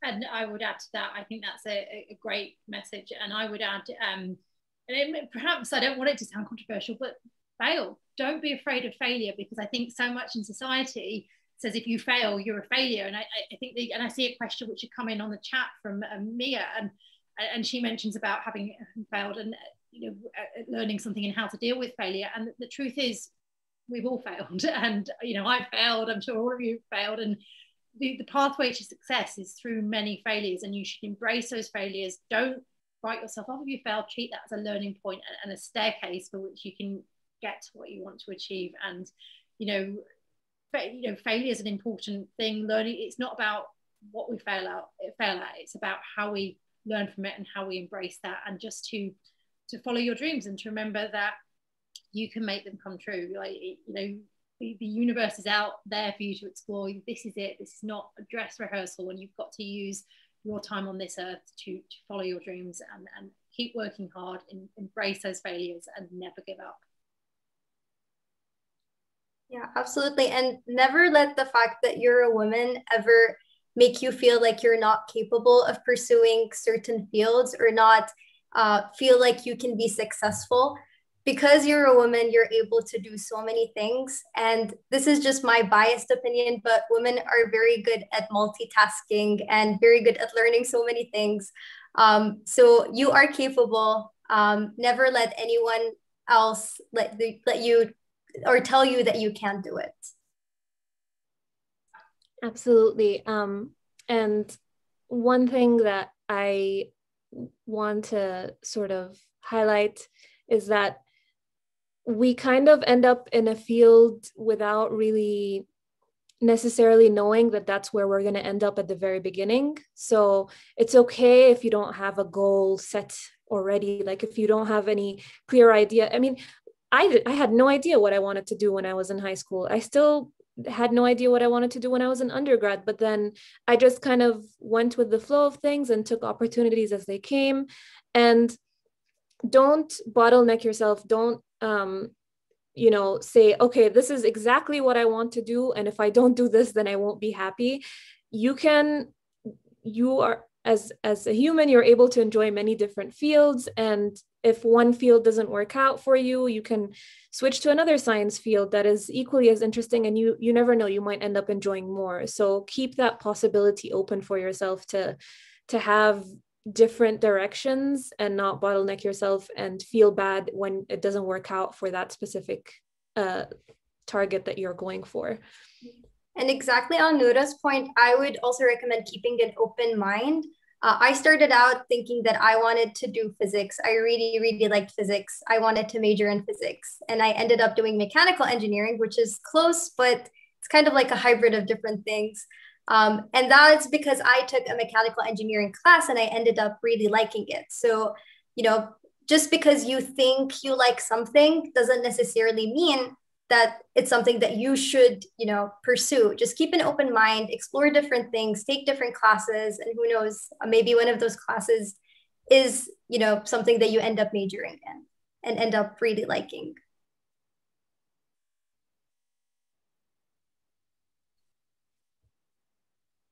I think we've lost her. I'll pick up on that point as well, just because the same with me. So I always wanted to study astrophysics. When I was growing up, I wanted to be an astronaut because I didn't really know anyone who was a scientist. I was like, astrophysics, that sounds like it's about space, I'll study that. And what I found when I was doing astrophysics, I kind of, that was why I found your story interesting, Noura, because I wish I'd done maths as my undergraduate, because maths is the language of the universe, and I wish I'd done maths and astronomy instead of astrophysics with astrophysics. And I ended up not doing a PhD as I planned, and after my master's doing broadcast journalism and then working on television in the UK. And I love that notion of not having having a goal, having a dream, but recognizing that you can work in many things, and like the thing you might want to work in will probably lead you to something else that you never expected, and to embrace that excitement which comes with life, because you don't know what's going to happen next.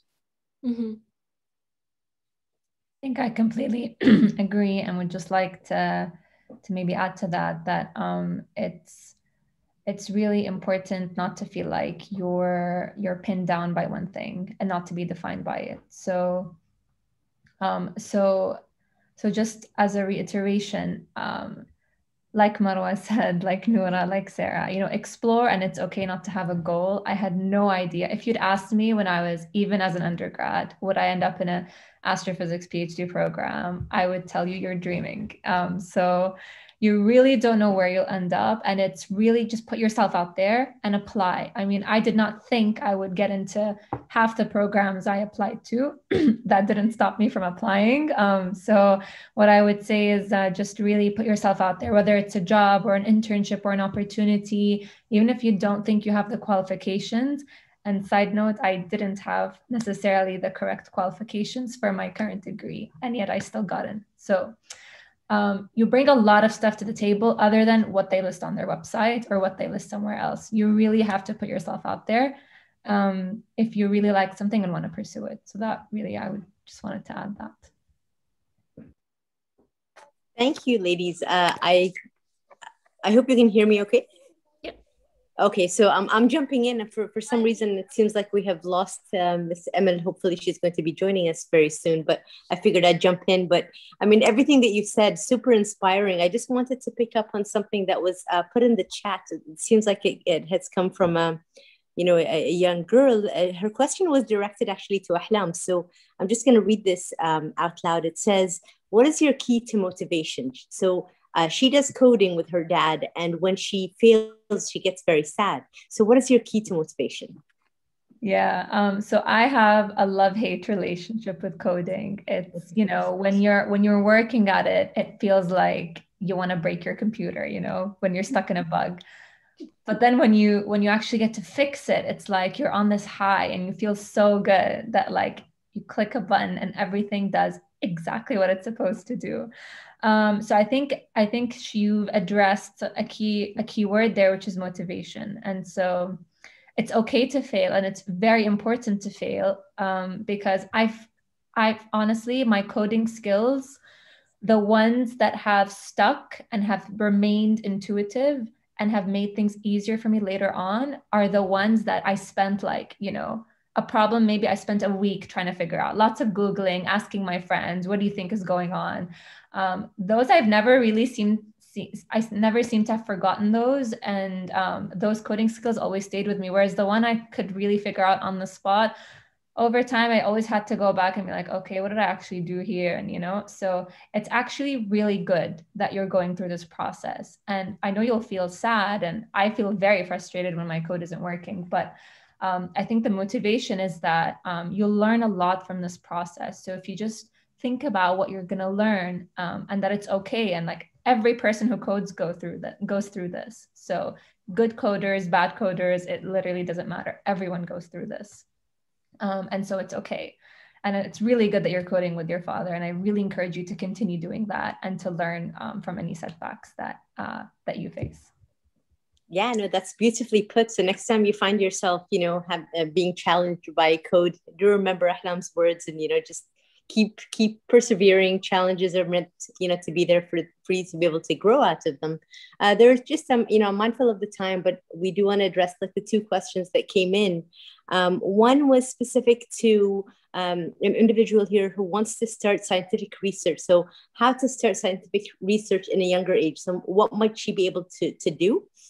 And the other question that I'm also going to throw in there, the other girl, Fatma, wants to become an astronomer when she grows up, and she's asking what major should she join, you know, at university. Okay, go ahead, Sarah.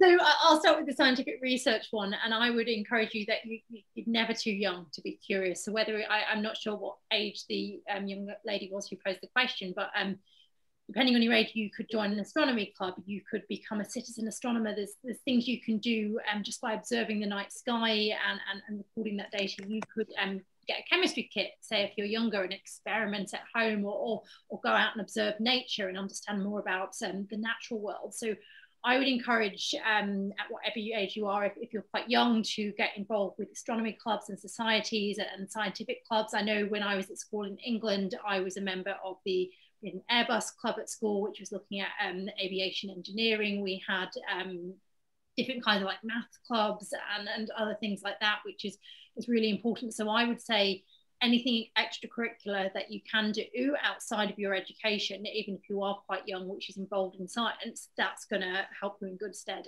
And look at amateur astronomy, look at citizen science, and just, you're never too young to be a scientist. A scientist is merely someone who looks around at the world and the universe and poses questions that we can't answer. And of course, the more answers we get to those questions, the more questions we're left with. So it's never too young to start. Just ask and talk to your parents and your family about what else you can be involved in.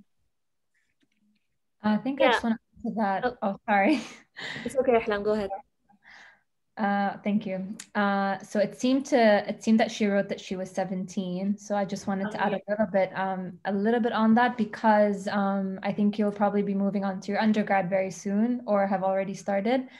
And a key part of why I became interested in research is because of the research I did in my free time during my undergrad. So I really, really encourage you to explore research opportunities wherever you end up in university. Talk to your science even if you're not going to necessarily major in them.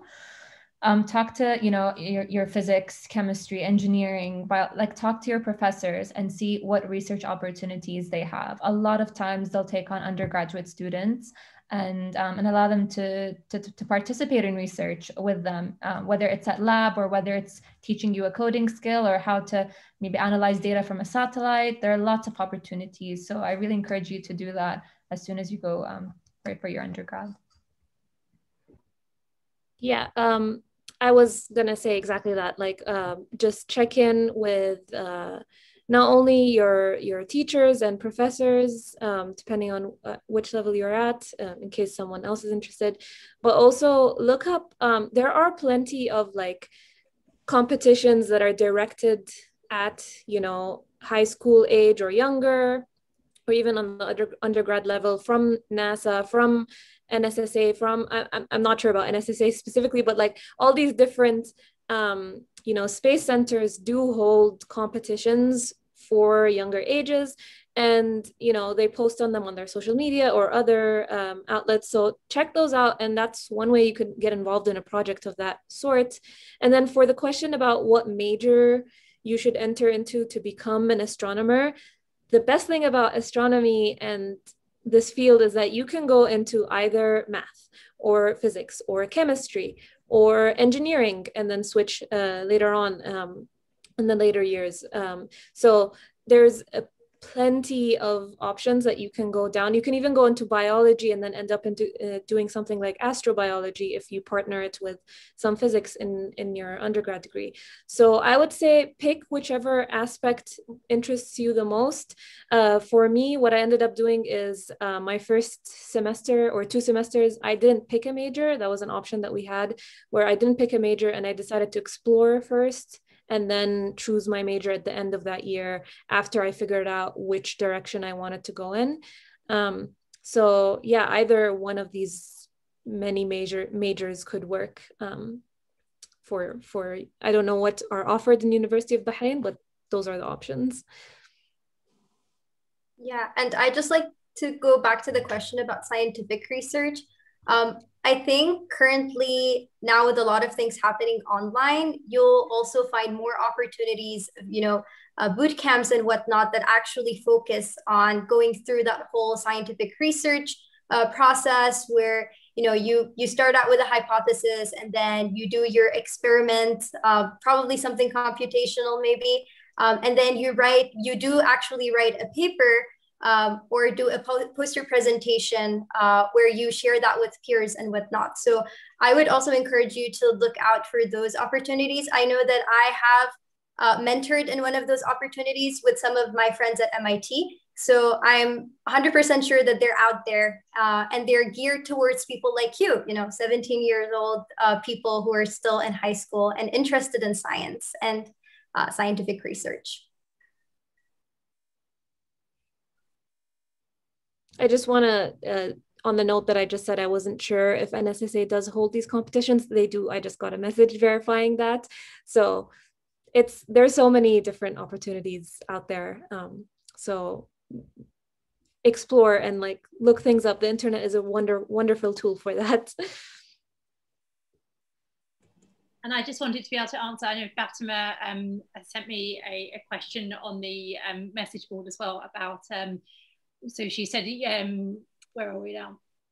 There's too many questions. So Fatima is 10 years old and her question is, when can we book tickets to the moon? And I think that goes back to the idea that just over 100 years ago, we had all this science fiction dreaming of people going to the moon, and then we actually went and sent people there, even though for a matter of days, and people assumed it would be our future. And here we are more than 50 years on from the first moon landing, and we still haven't been back. But what we're seeing now is because there are so many more countries and individuals and companies involved in space exploration, that change is happening at a much faster pace. So we did get the timing wrong, and all those things such as trips to the moon for more people and you know, more than 600 humans actually going to space. This is likely to happen this century. So I think being 10 years old and wanting to potentially go to the moon, you've actually got a pretty good chance of going at some point in your lifetime. So to Fatima, keep going, because if you want to go to the moon, I doubt you could buy a ticket right now, although there is a competition going on at the moment with SpaceX to go around the moon. But yeah, the chance of someone like you, Fatima, going to the moon when you're my age, when you're in your 30s, perhaps even older, is highly likely. So to keep at it, whether that's you buying a private ticket or potentially going as an astronaut, as more astronaut opportunities open up, the chances there. Thank you so much, ladies. I missed you for a while because of my net connection, but I believe it was a great Q&A session. And it was a brilliant way to spend the 2 hours with you all. My mind is full of ideas, and I'm definitely inspired to seek out ways to better excel in my field or even join in this space aspiration in my own way. So for our special audience, we appreciate if you can take a few seconds just to fill this poll before we conclude our event. So audience, we hope this event lent you an enriching time and that you have useful takeaways to bring into your life, work, or studies. Thank you for joining us, and do stay connected with NSSA through our social media platforms. Have a wonderful evening. Thank you so much. Thank you, Emma. Take care, everyone.